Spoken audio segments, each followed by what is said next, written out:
Until you make the unconscious conscious, it will direct your life, and you will call it fate.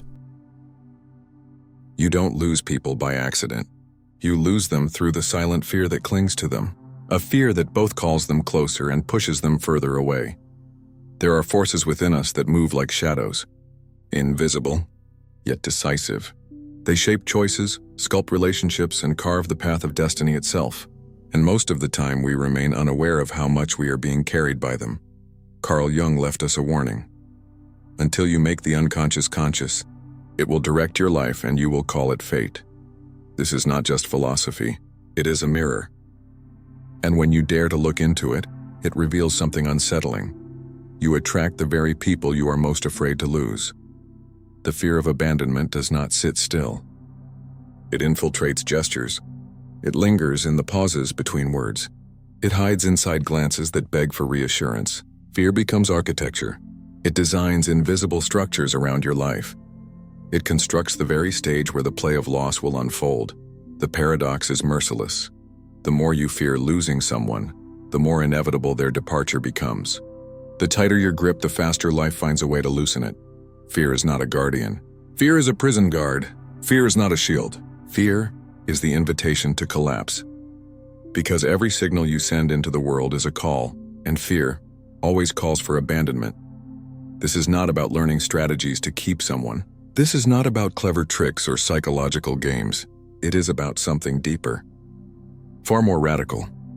It is about realizing that fear is a secret architect of destiny. It lays down fragile bridges. It molds unstable foundations.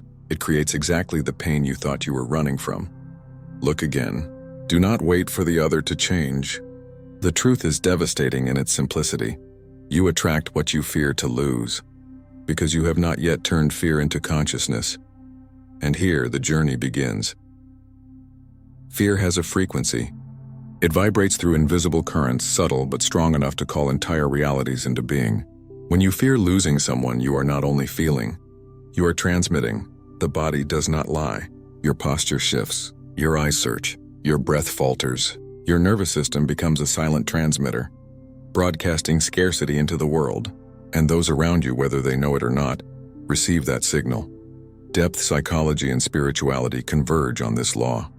What you emit returns. Fear is always scarcity. Fear is always lack. It whispers, "There is not enough. I am not enough. I will soon be left behind," and the world replies in kind. It answers with people who embody that lack. Not bad luck, not punishment, but resonance. Even neuroscience confirms it. The amygdala, hyperactive and restless, cannot stop sending alarms. The nervous system confuses turbulence with safety. The heart begins to crave what hurts it most, and so, fear writes the script of love. It turns chaos into chemistry. It transforms abandonment into inevitability. Fear is not only an emotion. Fear is a magnet. It does not only dread, it creates. Abandonment is not only external, it is internal. It is an imprint etched in childhood when absence was mistaken for proof that you were not enough. Jung called this the shadow. The parts of ourselves we exile always return, but not in the form we expect. What we hide comes back as reflection. What we reject returns as mirror. The shame of feeling unworthy, the fear of not deserving, the silence of unspoken wounds. All of these reappear in the faces of those we call partners. We think it is destiny, but it is repetition. We think it is love, but it is trauma rehearsing its lines. What feels like irresistible chemistry is often the nervous system recognizing an old wound. What feels like fate is often a childhood shadow demanding to be seen. The mistake is believing your partner is the wound. They are not. They are the mirror. Until you look inside, the story repeats itself. The same heartbreak, the same script, the same unfinished grief. But there is also grace in this repetition, for the shadow that projects is also the shadow that reveals. The abandonment you fear is not only a curse, it is a compass, pointing directly toward the fragments of you that are still waiting to be whole. Control is born from fear. Those who are terrified of loss cling harder. They monitor gestures, they interrogate silences, they weave cages, and yet the paradox remains eternal. The more you try to possess, the more certain you are to lose. What was meant as protection becomes the very seat of destruction. Nietzsche reminds us, true strength is not in chains. But in release, love is not a closed fist. Love is an open hand. It breathes only where there is freedom. Every attempt to control is really a prayer whispered through panic. Please, do not leave me. But ironically, it is this very prayer that accelerates departure. Fear in love is not only psychological, it is biochemical. Every absence, every return, every reconciliation pours dopamine and oxytocin into the brain. The body learns to equate chaos with passion. It mistakes volatility for vitality. The cycle is merciless: separation, withdrawal, panic, relief, and then it repeats. This is not love. This is dependency. The heart does not seek peace. It seeks the next high, the next rush, the next storm. But love is not a roller coaster. It is not vertigo. It is not lightning. It is the steady glow of a fire that warms without destroying. It is the quiet strength of a river that does not rage, yet carves valleys through stone. The nervous system can be retrained. The mind can be renewed. Calm can be learned as pleasure. Stability can be discovered as passion. Detachment is not coldness. It is liberation, because it is calm energy that sustains the flame. Fear extinguishes it, and beyond psychology, beyond chemistry, fear of loss is also a spiritual master. Every anxious bond is a mirror of an inner fracture. It is never about the other. It is always about you. The universe does not respond to words.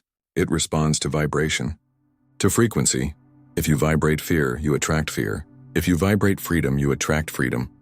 The myth of Orpheus and Eurydice still whispers to us. He did not lose her to fate. He lost her to fear, a single backward glance born of doubt, and she was gone forever. Every loss, then, is an initiation, a chance to become whole again, a call to individuation. When you embrace sovereign solitude, you no longer fear being alone, and when you no longer fear solitude, you no longer need to bind anyone to you. And strangely, they remain. Freedom becomes magnetic. Fear becomes repulsive. Schopenhauer once said, "Desire, when chained to fear, breeds suffering." And anxious attachment proves him right. But there is another path, a radical shift of being, to stop living love as necessity and begin living it as presence. True love does not bloom when demanded. It blooms when it is chosen. It asks for no chains, only space. It does not scream for proof. It simply exists. The practice lies not in controlling the other, but in widening your own awareness, in becoming whole enough to meet the mirror without trembling. And so the message is clear. Do not attract from fear. Attract from wholeness. For what is born in the shadow of fear will die in the shadow of fear. But what is born in the light of wholeness will remain. To love without losing, to give without emptying, to stay without imprisoning. This is the call, to transform fear into consciousness, and anxious attachment into conscious love.